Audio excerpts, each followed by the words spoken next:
जो बीजेपी की जो राज्य हैं उनके मुख्यमंत्रियों ने प्लेन तक खरीदा है, वो कुछ अपने पैसे से खरीदा है। वो एक सरकारी आवास है, वो एक चीफ मिनिस्टर का आवास है। आज केजरीवाल जी हैं, कल हो सकता है बीजेपी का कोई हो सकता है कांग्रेस का कोई हो, जो भी होगा वो वहाँ शिफ्ट होगा। तो वो पहली बात तो ये हमें समझना चाहिए कि वो केजरीवाल जी का घर नहीं है, वो उनका आवास है, सरकारी आवास है। कोई आम आदमी पार्टी का सीएम है, केजरीवाल जी आम आदमी पार्टी के सीएम है, इसका मतलब ये थोड़ा वो झुग्गी में जाके रहे। अपने राष्ट्रीय कार्यकारिणी की बैठक में उसमें 35 करोड़ रुपए खर्च होते हैं। दूरी है मात्र 4 किलोमीटर और उसमें 35 करोड़ रुपए खर्च होते हैं। वो टैक्स पेयर के पैसे नहीं है। वो क्या मोदी जी अपने मामा के घर से लेके आए थे क्या? मैम केजरीवाल का इस्तीफा क्यों मांगा जाए? एक काम करो, जनता को फांसी पे चढ़ा दो, क्योंकि उन्होंने केजरीवाल को चुना है। नमस्कार, मैं हूं गुरपिंदर और आप देख रहे हैं द भारत खबर।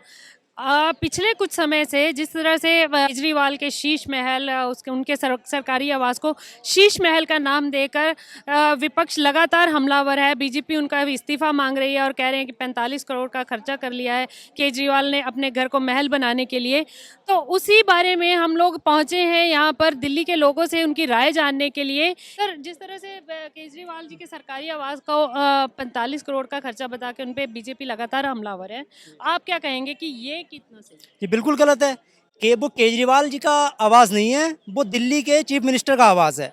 ये बात भारतीय जनता पार्टी को समझनी होगी।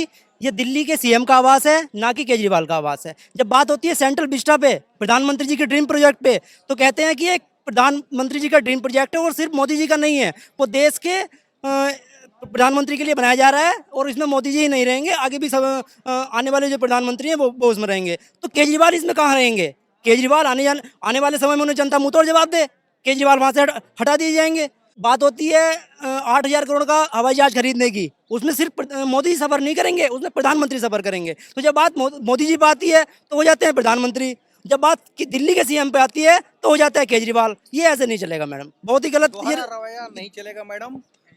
8,400 करोड़ का हवाई जहाज देश का जहाज है, 12 करोड़ की गाड़ी देश की गाड़ी है, 20,000 करोड़ का सेंट्रल विस्टा देश का प्रोजेक्ट है, वो मोदी जी का प्रोजेक्ट नहीं है। लेकिन 45 करोड़ का रिनोवेशन अगर होता है चीफ मिनिस्टर आवास का तो केजरीवाल का है। ये दोहरा जो चरित्र है बीजेपी वालों का, इसे देश को समझना होगा। जिस तरह से बीजेपी अब केजरीवाल का इस्तीफा मांग रही है कि 45 करोड़ का घर बना लिया है, ये है तो इस्तीफा मांगना कितना? इस देश में अगर किसी को इस्तीफा इस समय देना चाहिए तो वो है हमारे देश के प्रधानमंत्री जी, जो प्रधानमंत्री कम प्रचार मंत्री ज़्यादा हैं, और देश के गृह मंत्री माननीय अमित शाह। 10 दिनों से मणिपुर जल रहा है, लेकिन उन्हें दोनों लोगों को कर्नाटक चुनाव से छोड़ के और कोई मतलब नहीं है देश के मुद्दों पर। क्या आपको ऐसा लग रहा है कि खास मुद्दों से ध्यान भटकाने के लिए केजरीवाल के आवास पे हम बिल्कुल बिल्कुल मैडम, क्या केजरीवाल का आवास ही देश में एकमात्र मुद्दा है? हमारी बहन बेटियां जंतर मंतर पे पिछले 15 दिनों से धरने पर बैठी हुई हैं। क्या उनके अस्मिता का मुद्दा कोई देश का मुद्दा नहीं है? क्या भ्रष्टाचार देश का मुद्दा नहीं है? महंगाई मुद्दा नहीं है? बेरोजगारी इस देश में मुद्दा नहीं है? केवल और केवल मुद्दा केजरीवाल का 45 करोड़ का घर बनना, दिल्ली के मुख्यमंत्री का घर बनना इस देश के 150 करोड़ देशवासियों का एकमात्र मुद्दा है। ये सिर्फ और सिर्फ बीजेपी का दोहरा चरित्र है और उनका एक पाखंड है, जो उनको सुविधा की राजनीति करने का एक मौका देता है।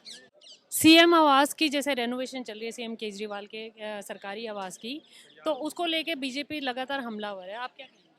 मैम मैं ये कहना चाहूँगा, वो सीएम आवास है, सीएम का घर नहीं है मैडम।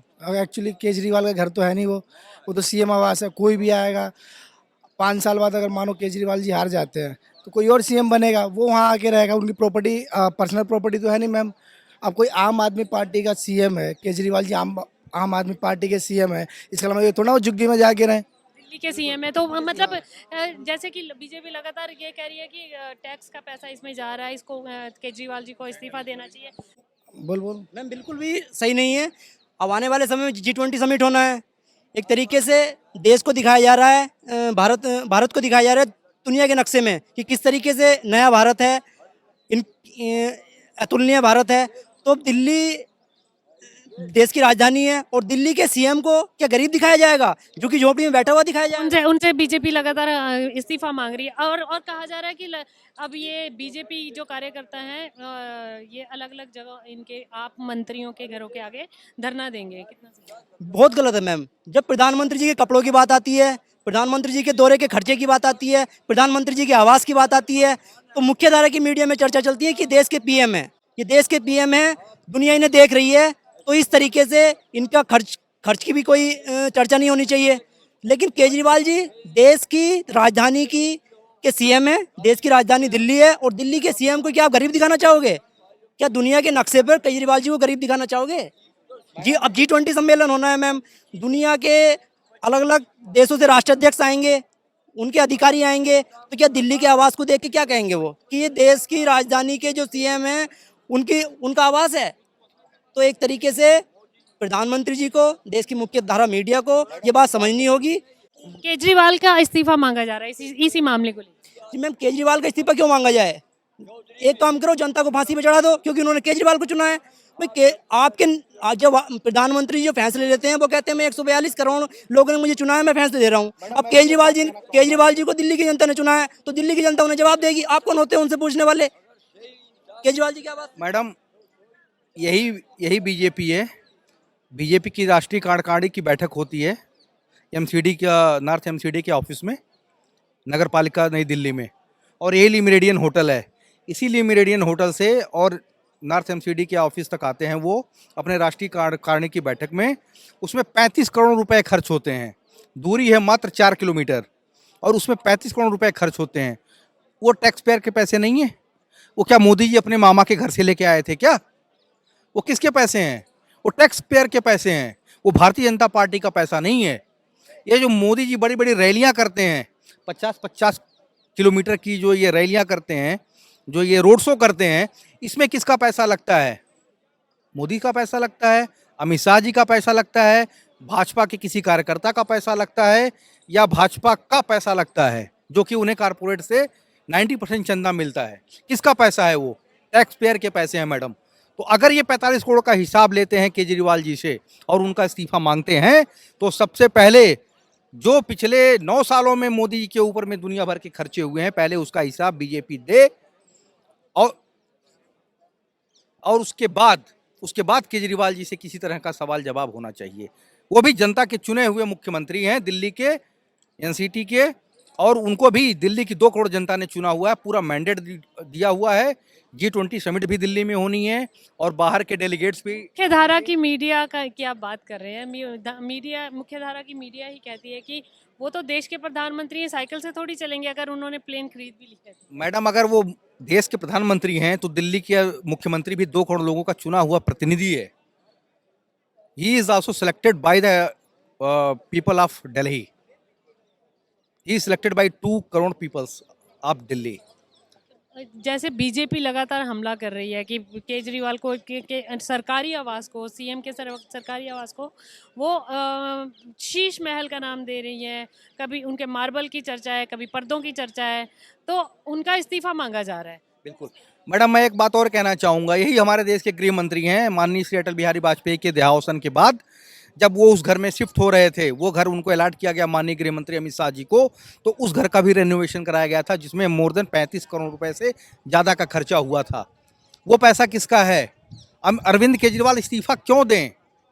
टैक्स पेयर का पैसा अगर अरविंद केजरीवाल के आवास पे खर्च हो रहा है, हालांकि वो केजरीवाल जी का आवास नहीं है, वो दिल्ली के चुने हुए मुख्यमंत्री का आवास है, वो घर नहीं है। हमारे साथी ने बहुत अच्छा कहा, वो उनका घर नहीं है, वो एक सरकारी आवास है, वो एक चीफ मिनिस्टर का आवास है। आज केजरीवाल जी हैं, कल हो सकता है बीजेपी का कोई हो सकता है कांग्रेस का कोई हो, जो भी होगा वो वहाँ शिफ्ट होगा। तो वो पहली बात तो ये हमें समझना चाहिए कि वो केजरीवाल जी का घर नहीं है, वो उनका आवास है, सरकारी आवास है। सर, आप क्या कहेंगे केजरीवाल के सरकारी आवास के रेनोवेशन को लेके? बीजेपी लगातार हमलावर है आप पार्टी पे। देखिए, जब इस साथियों ने जो बोला है बिल्कुल सही बोला है कि ये जो सरकारी आवास है सीएम का आवास है, न कि केजरीवाल का आवास है। और जब सीएम का आवास है तो आज केजरीवाल है, कल को बीजेपी का भी आएगा, कल को कांग्रेस का भी आएगा, कोई भी आ सकता है, तो उसको अपने साथ तो लेकर जाएंगे नहीं। तो बीजेपी का जहाँ तक आरोप है, ये एक राजनीतिक द्वेष भावना से काम कर रहे हैं। अरविंद केजरीवाल को किसी ना किसी उसमें फंसा के उनको 2024 दिख रहा है। तो आपको क्या लग रहा है कि मुख्य मुद्दों से ध्यान भटकाने के लिए केजरीवाल के आवास को मुद्दा बनाया जा रहा है कि सीएम के आवास को मुद्दा बनाया? बिल्कुल, क्योंकि जो स्ट्रीम मीडिया है वो तो एक तरह से जो जैसे कि बिल्कुल केजरीवाल की जैसे आवाज़ नहीं पता नहीं क्या बना दिया उसने, जैसे उसने अपना घर घर भर लिया। केजरीवाल जो कर रहे हैं आज के टाइम में, जो बीजेपी की जो राज्य हैं उनके मुख्यमंत्रियों ने प्लेन तक खरीदा है, वो कुछ अपने पैसे से खरीदा है, वो भी तो जनता के टैक्स पे। सेंट्रल विस्टा पे नहीं, उस गुजरात के जो चीफ मिनिस्टर उसने अपने लिए प्लेन खरीदा था, वो उसने अपने घर से खरीदा था।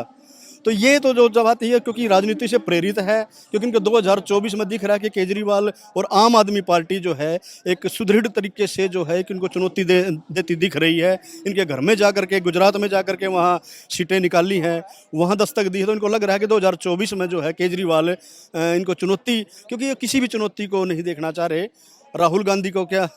राहुल गांधी के खिलाफ चल रहे हैं, जो भी आज बोल रहा है उसके उसी के खिलाफ ये इनकी ईडी सीबीआई सब ये लगा देते हैं। सर क्या कहेंगे, आपकी सरकार या बीजेपी हो जो है ये इनके अंदर का डर है जो केजरीवाल के ऊपर लगातार हमला? बिल्कुल डर है। अभी देखिए शराब घोटाला बताया, कथित जो शराब घोटाला बताया जा रहा है उसमें मनीष सिसोदिया जी को अंदर किया है, उसमें निकला क्या है, उसमें घोटाला क्या है? सत्येंद्र जैन के करीब 1 साल से अंदर हैं, घोटाला क्या है? घोटाला तो कोई नहीं बता रहा। शराब घोटाला क्या है, कोई कितना क्या किसी कहाँ घोटाला है? लेकिन ये सिर्फ राजनीतिक द्वेष भावना से जो है आम आदमी पार्टी को ख़त्म करना चाह रहे हैं। भाई आम आदमी पार्टी ख़त्म हो जा रही है क्योंकि पूरे विपक्ष के पीछे लगे हुए हैं। आम आदमी पार्टी नहीं, ये पूरे विपक्ष के पीछे लगे हुए हैं। विपक्ष का कोई भी जो दिख रहा है, जो 2024 में इनको थोड़ी चुनौती देता दिख रहा है, उसी के पीछे ईडी सीबीआई लगा के और उसको जो है ज़मींदोज़ करने की कोशिश हो रही है। लेकिन ये 2024 अब ये मामला कितना बड़ा मामला है यहाँ पे, बेटियां जो जिन्होंने देश के नाम रोशन किया, मेडल लेकर के आई, और वो अपने यौन शोषण के खिलाफ जो न्याय की मांग करते 14वां दिन धरने का चल रहा है। लेकिन क्या उनके कान पर जूं रहेंगी? अगर किसी खिलाड़ी का किसी का कुत्ता भी खो जाए तो उस पर ट्वीट करते हैं प्रधानमंत्री, आज तक इस पर तो ट्वीट नहीं किया। तो कहाँ मन की बात, किसके मन की बात कर रहे हो? किसी पहलवानों के मन की बात सुनी आज तक आकर के? 14 दिन से यहाँ पे पहले जनवरी में पहले बैठ के गए हैं, उसके बाद 14 दिन से अब लगातार बैठे हुए हैं। इस आंदोलन को जो है कभी जाटों का आंदोलन बता रहे हैं, कभी किसी का आंदोलन बता रहे हैं, मतलब इसको डेमोरलाइज करने के लिए। और किसको बचा रहे हैं? अब ये देखने वाली बात, बचा किसको रहे हैं? बीजेपी का सांसद है, कुश्ती संघ का राष्ट्रीय अध्यक्ष है, उस पर ये आरोप लगा हुआ है। तो उस पे आरोप को जांच कराने की बजाय पहली तो कितनी शर्मनाक बात है कि पहलवानों को, अंतर्राष्ट्रीय पहलवानों को अपनी एफआईआर दर्ज कराने के लिए सुप्रीम कोर्ट जाना पड़ा है। सुप्रीम कोर्ट से डायरेक्शन मिली है तब तो इनकी एफआईआर दर्ज हुई है। अब जो इनकी जो जांच चल रही है वो जांच भी अब तक उनके जो पोस्को एक्ट कितना संगीन अपराध है कि पोस्को एक्ट के अगर ये सांसद ना होकर के कोई आम आदमी होता तो पुलिस अब तक इसको गिरफ्तार करके जेल में डाल चुकी होती। लेकिन पोस्को एक्ट जैसे मामले में अभी तक उस पीड़िता के 164 का बयान भी दर्ज नहीं हुआ है। तो पुलिस कर क्या रही है इसमें? पुलिस का रवैया जो इसमें बड़े ही संदेहास्पद है। तो इसको जो मामला कल यहाँ बहुत बड़ा धरना प्रदर्शन होने जा रहा है। कई संगठन अब ये जो आंदोलन जो है इनका रुकने वाला नहीं है। और इस देश का एक हर बच्चा आज देश खिलाड़ियों को मान सम्मान की दृष्टि से देखता है कि जो देश का नाम रोशन करते हैं, आज उनके साथ हर कोई खड़ा होने की वो कर रहा है। लेकिन बीजेपी की जो सरकार है, आज भी प्रधानमंत्री जी वोट मांग रहे हैं वहाँ पे, मणिपुर जल रहा है वहाँ नहीं गए, लेकिन वो कर्नाटक चुनाव में बिजी हैं क्योंकि इनको वोट चाहिए। इनको सिर्फ वोट दिखता है, इनको 2024 दिख रहा है। 2024 में ये किसी को भी जो इनको चुनौती दिखेगी ये उसी को कुचलने का प्रयास करेंगे। जी शुक्रिया सर। Thank you.